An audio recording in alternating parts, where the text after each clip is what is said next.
세상의 빛으로 오신 예수님처럼 저희들도 이웃에게 사랑과 희망을 전하는 통로가 되며 복음을 모르는 이들에게 진정한 성탄의 의미를 전하는 뜻깊은 성탄 주간이 되게 하여 주시옵소서.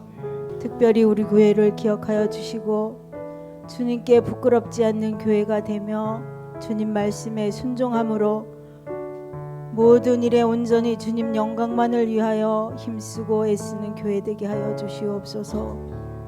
오늘도 말씀을 전하실 목사님을 기억해 주시고 말씀에 능력을 주시고 귀한 말씀을 듣는 우리들의 마음의 문을 열고 귀한 말씀 마음밭에 새기며 순종하며 살아가는 삶이 되게 하여 주시옵소서. 우리들이 드리는 이 예배 주님 오로지 영광만 받아주시고 우리들에게는 한량없는 은혜의 시간이 되게 하여 주시옵소서. 이 모든 말씀 우리 주 예수 그리스도의 이름으로 기도드리옵나이다. 아멘. 오늘의 성경 말씀은 누가복음 2장 1절에서 10절까지 말씀입니다. 그때 가이사 아구스도가 영을 내려 천하로 다 호적하라 하였으니 이 호적은 구레뇨가 수리아 총독이 되었을 때에 처음 한 것이라. 모든 사람이 호적하러 각각 고향으로 돌아가매 요셉도 다윗의 집 족속이므로 갈릴리 나사렛 동네에서 유대를 향하여 베들레헴이라 하는 다윗의 동네로 그 약혼한 마리아와 함께 호적하러 올라가니 마리아가 이미 잉태하였더라.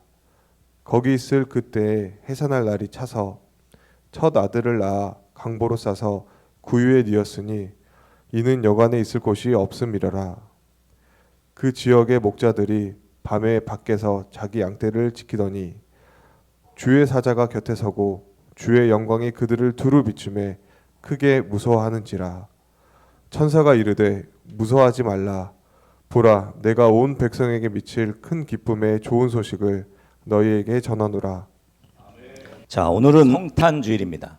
예수님은 하나님의 아들이십니다.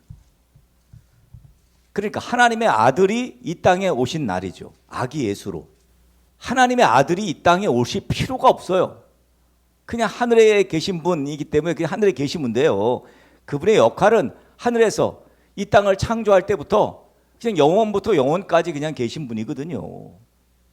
다스리시고 통치하시고 그게 그분의 역할인데 굳이 이 땅에 아기 예수로 오실 이유조차가 없는데 그분이 오셨어요.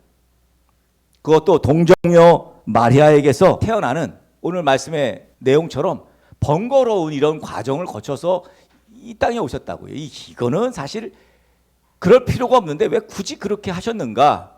결론적으로 이 부분이 이제 복음의 본질입니다만 결론적으로 보면 하나님 때문이에요. 하나님. 정확히 말하면 하나님의 사랑 때문이죠. 요한복음 3장 16절을 우리가 너무나도 잘 압니다. 하나님이 세상을 이처럼 사랑하사 독생자를 주셨으니 하나님이 세상을 이처럼이 이게 중요해요. 이처럼 예수님을 이 땅에 아기 예수로 보내는 것처럼 사랑하신 거예요. 독생자를 주셨다는 거죠. 그러니까 하나님 사랑 때문에 이 땅에 오신 거예요. 무슨 사랑? 우리를 사랑하신 거. 우리의 죄를 어떻게 하면 용서할까? 다른 어떤 시스템으로는 우리 죄를 용서할 수가 없어요. 만약에 원영호가 여러분의 죄를 대신해 죽어. 이것도 될 수가 없어. 왜? 나도 죄인인데 죄인이 죄인을 위해 죽은들 그게 무슨 감세 효과가 있냐고요. 없어요. 여러분의 죄가 우리의 죄가 인간의 죄가 용서받으려면 죄 없는 누군가가 대신 죽어야 되는 거예요. 그렇잖아요. 죄 없는 분이 없어요. 이 땅에는. 근데 유일하게 하나님의 아들이 계셨거든요. 그러니까 하나님은 그 아들을 희생시킬 수밖에 없는 거예요. 우리를 너무 사랑해서. 이 사랑 때문에 사랑. 여러분 만약 예수님이 이 땅에 오시지 않았다 그러면 우리 죄악들, 우리 근본적인 죄들, 매일마다 짓는 죄들 여러분 이거 어떻게 해결할 거예요? 해결을 할 수가 없습니다. 우리가 우리 노력으로 우리 능력으로 해결할 수가 없어요. 그러니까 결국 그 죄의 문제가 해결이 안 되어서 다 죽는 거예요. 그래서 죽는 거예요. 죽음이 오는 거예요. 죽음이. 그런데 예수님이 이 땅에 오셔서 우리 죄를 대신해 죽으심으로 더 이상 이 죄로 인해 죽지 않아도 되는 시스템을 만든 거예요. 죄로 인해 죽지 않아도 되는 시스템이 생긴 거예요. 물론 그 시스템에는 믿음이라고 하는 하나님의 은혜는 있어요. 은혜가 바로 사랑이잖아요. 사랑. 너희가 그 은혜로 인하여, 은혜는 있어. 존재해. 누구에게나 존재해. 마치 보편적 은총처럼, 햇볕처럼, 공기처럼 누구에게나 예수 그리스도가 누구나를 위해서 오셨어요. 그런데 보세요. 너희가 그 은혜로 인하여 믿음으로 말미암아, 믿음은 보편적이지가 않아. 그냥 막 던지면 그걸 받아먹는 그런 햇볕이나 공기처럼 믿음이 주어지지가 않아요, 여러분. 이 믿음이라는 시스템, 예수님 말씀대로 살아야 하는 그게 믿음이잖아요. 믿는다는 게 뭐라고요? 예수님 말씀대로 사는 거예요. 예수님 말씀대로 살지 않으면 믿음이 없는 거예요. 믿음이 아니야, 그거는. 자, 예수님 말씀대로 살아야 하는 우리의 할 일, 요게 남은 거예요, 요게 시스템의 마지막 열쇠. 믿음으로 사는, 말씀대로 사는 거, 여기까지 해야지 예수님이 십자가에서 우리 대신에 죽으신 것이 효력이 생기는 거예요. 자, 오늘 이 시간에는 예수님이 이 땅에 오신 과정을 한번 보려고 합니다. 누가복음 2장 말씀인데요. 어떻게 이 세상에 오셨는가? 예수님이 이 땅에 오신 날이 12월 25일이라고 하는데 대부분의 사람들은 그 날짜에 대한 궁금증을 갖고 있진 않아요. 그런데 이제 예수 믿는 사람들 트집 잡는 사람들 있죠.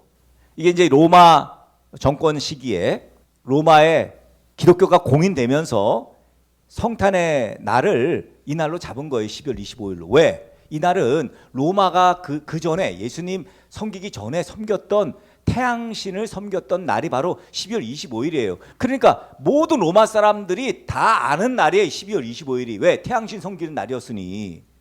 그래서 이왕이면 모든 사람들이 다 아는 날, 그 날을 예수님 오신 날로 하자 한 것뿐이에요, 여러분. 그래서 12월 25일이 된 거예요.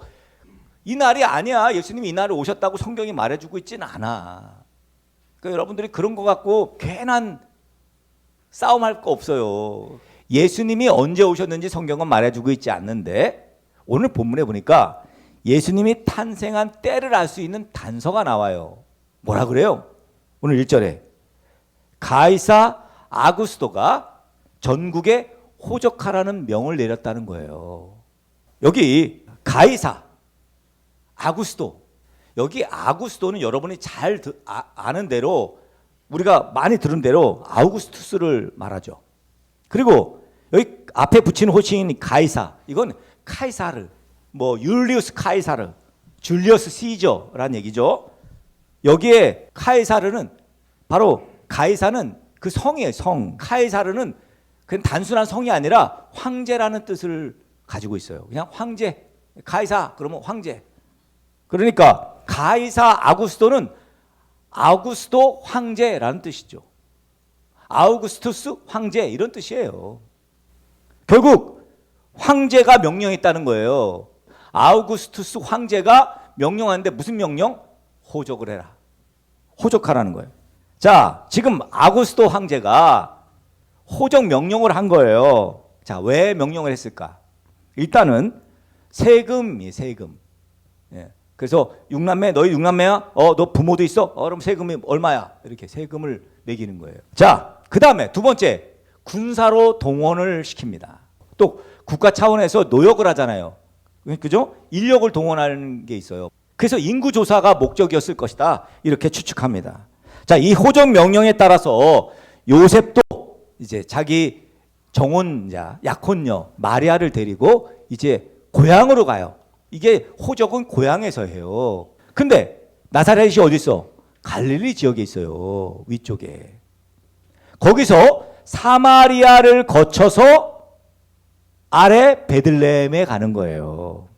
베들레헴은 예루살렘, 바로 예루살렘이잖아. 바로 예루살렘. 저기 보면 예루살렘이라고 큰 것이 써 있죠. 빨간 거. 그 바로 아래 별 표시된 게 바로 베들레헴이에요. 그러니까 베들레헴하고 예루살렘은 붙어 있어요.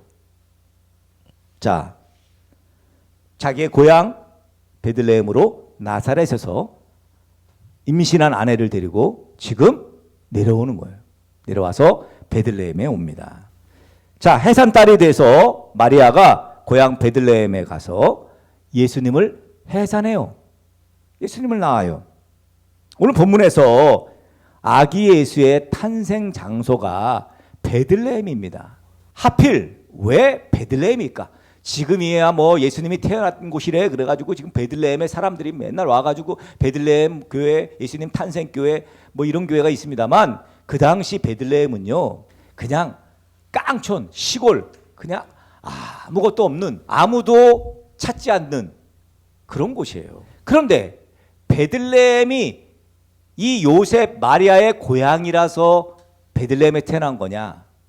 사실 하나님께서 하나님의 아들 메시아가 베들레헴에서 태어난다고 이미 예수님 오시기 700년 전에 예언을 하셨어요. 예수님이 베들레헴에 태어날 것을 700년 전에 미가 선지자를 통해서 이미 말씀하셨어요. 미가서 5장 2절 말씀을 한번 보겠습니다. 베들레헴 에브라다야 너는 유다 족속 중에 작을지라도 이스라엘을 다스릴 자가 내게서 나올 것이라 그의 근본은 상고에 영원에 있느니라. 이스라엘을 다스릴 자 그리스도 상고 영원으로부터 오셨다는 거예요. 요한복음 1장에 나오는 태초의 말씀으로 계셨던 하나님의 아들이 육신을 입고 이 세상에 오시는데 그 태어난 곳이 바로 미가 선지자가 예언했던 베들레헴입니다. 예수님이 베들레헴에서 태어난 것은 미가 선지자의 예언을 성취하기 위해서라는 거예요. 근데 여러분 보세요. 미가 선지자의 예언 700년 전에 미가 선지자의 예언을 성취하기 위해 누굴 사용하세요? 아구스도 황제를 사용합니다.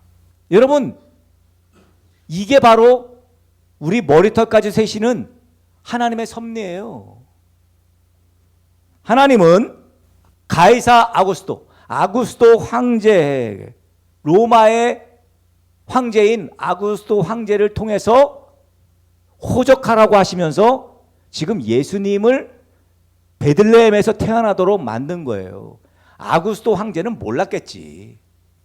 근데 하나님은 아구스도 황제를 섭리하셔서 결과적으로 그래서 700년 전에 예언을 성취하신 것입니다. 하나님의 일하심은 한치의 오차도 없어요. 여러분 이걸 기억해야 돼요. 전혀 하나님을 알지 못했던 사람들을 통해서도 하나님의 일하심을 드러내고 있어요. 오차 없이. 오늘 우리 권사님도 그렇게 기도하셨습니다만 우리의 머리털 하나도 빠짐없이 다 세십니다. 한치의 말씀이 틀림이 없어요. 영혼을 살리고 생명을 살리려는 하나님의 목적 그걸 위해서는요 한 나라도 쓰시고 제국을 쓰시기도 하고 대통령을 쓰기도 하고 정치를 사용하기도 한다는 거예요. 여러분 이걸 명심해야 돼요.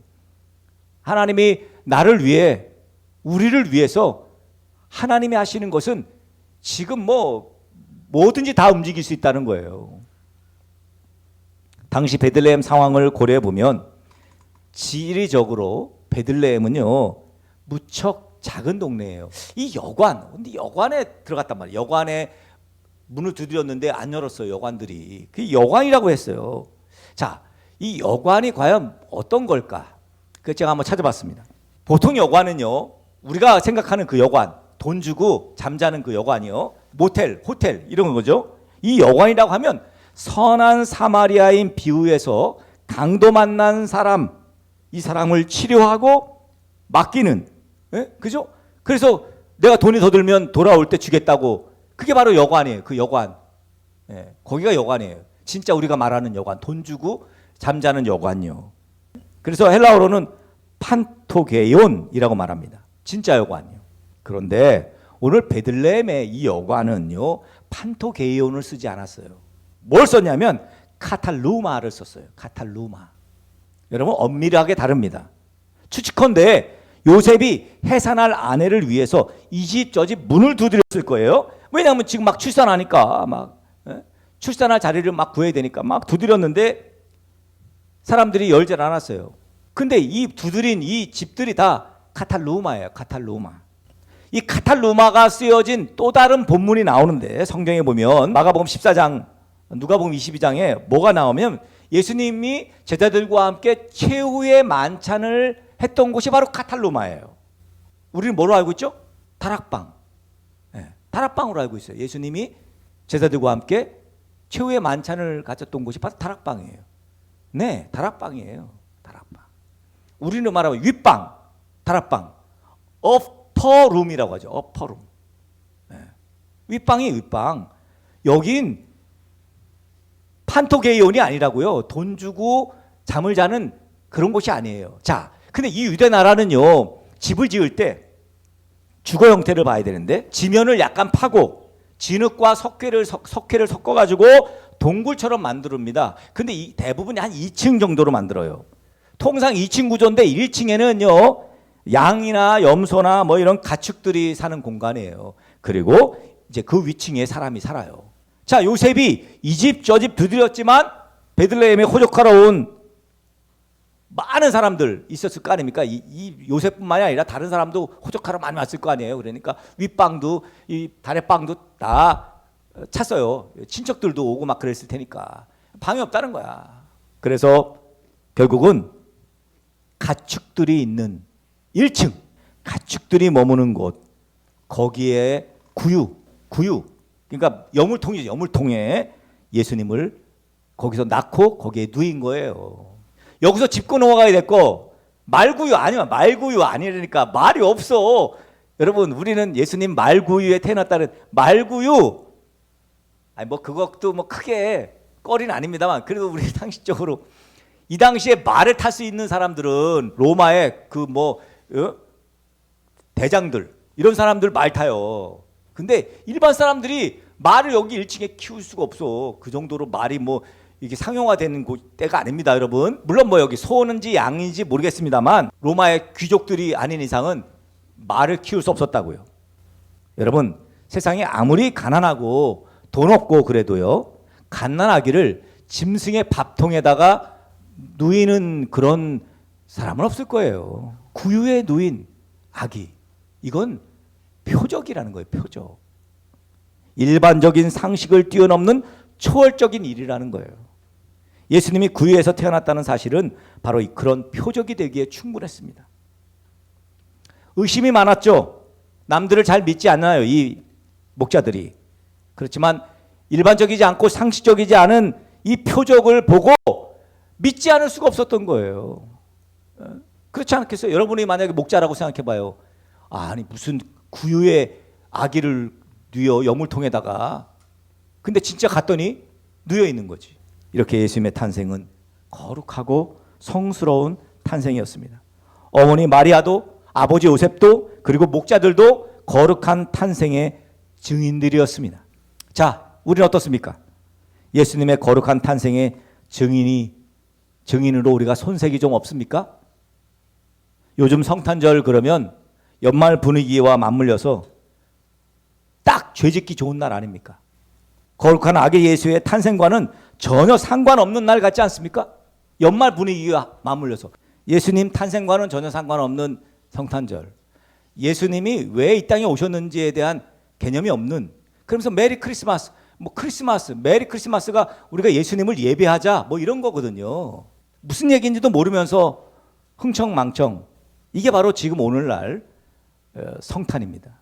우리 모두 거룩한 탄생의 증인들이 되어야 합니다. 마리아처럼, 요셉처럼, 이 목자들처럼 여러분 거룩한 탄생의 증인들 우리가 해야 됩니다. 우리가 그냥 나 몰라라 하는 방관자가 되어서는 안 됩니다.